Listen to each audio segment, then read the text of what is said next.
inascoltati, invisibili.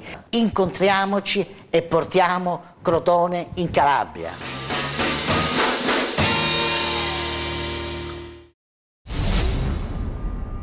Due bunker collegati tra loro sono stati scoperti dai carabinieri di Reggio Calabria in una struttura nella zona centrale a Platì. Accessibili attraverso delle botole scorrevoli nascoste nella cucina e nella cantina, si trovavano nell'abitazione di Anna Trimboli, 40 anni, cugina del latitante Francesco Perre, moglie di Pasquale Marando, latitante dal 2001, e sorella di Saverio, arrestato il 13 febbraio scorso dopo un lungo periodo di latitanza. Le due strutture comunicavano tra loro attraverso un corridoio sotterraneo lungo circa 3 metri.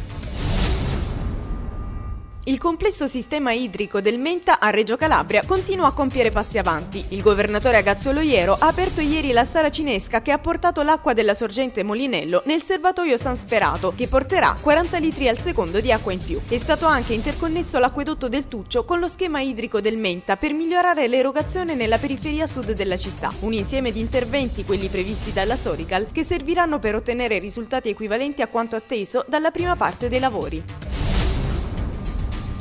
Rinviata a metà della prossima settimana ogni decisione sul possibile rientro di circa 30 nuclei familiari nelle case evacuate dall'area a rischio frana di Ianorum Bolotto a Catanzaro. La riunione operativa convocata dal sindaco Rosario Olivo ha preso atto delle previsioni meteo che potrebbero aggravare il movimento franoso e del fatto che il gruppo di esperti regionali non ha ancora completato l'elaborazione dei dati raccolti. Il primo cittadino ha consegnato ai rappresentanti delle famiglie evacuate una dettagliata relazione dei fatti.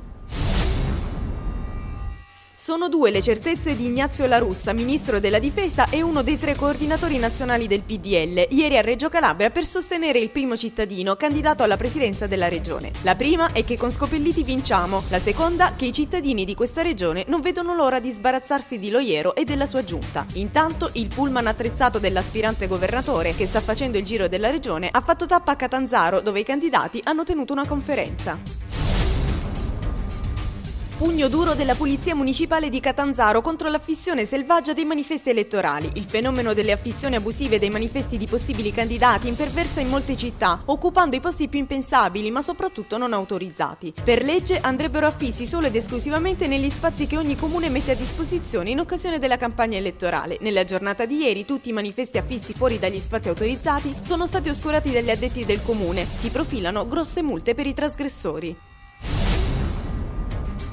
Nella sede di CGIL Cosenza è stata costituita ieri l'Associazione Nazionale Partigiani d'Italia in provincia in Calabria. Abbiamo voluto fortemente costituire questa associazione che difende i valori della Resistenza e quindi della Carta Costituzionale, ha spiegato il segretario generale Giovanni Donato. L'ANPI è un consorzio per la democrazia fondata sui valori dell'antifascismo, della Resistenza e della Costituzione repubblicana.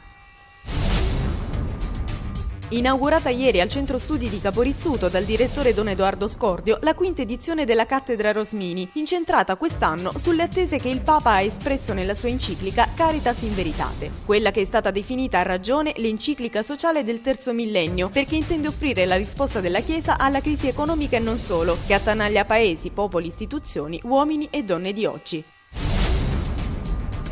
La provincia di Cosenza ha dato il via al progetto Diamo il cuore per i giovani, rivolto agli studenti delle ultime classi degli istituti superiori, realizzato con la collaborazione dell'unità operativa di cardiologia dell'azienda ospedaliera cittadina che ne curerà la parte clinica. È il primo progetto in Italia che interessa circa 7.000 studenti e che prevede uno screening elettrocardiografico cardiologico, utile per la diagnosi precoce delle sindromi aritmiche giovanili.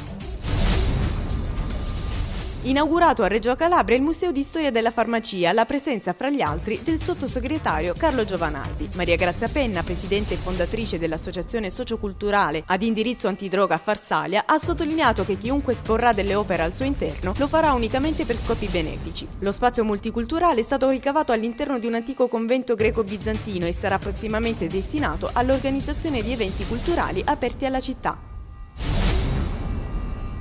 Questo pomeriggio va di scena il 29esimo turno di Serie B. La Regina ospita il Modena di Apolloni con l'obiettivo di vincere per uscire dalle zone calde della classifica. Trasferta a Padova invece per il Crotone che dopo la battuta d'arresto contro l'Albino Leffe cerca la terza vittoria di fila fuori casa. Domani tocca la 27esima giornata di Lega Pro. In prima divisione il Cosenza, dopo la contestazione dei tifosi, è alla caccia di punti play-off sul campo del Marcianise, mentre in seconda gare interne per Catanzaro e Vibonese che ospitano rispettivamente Isola Liri e Manfredonia.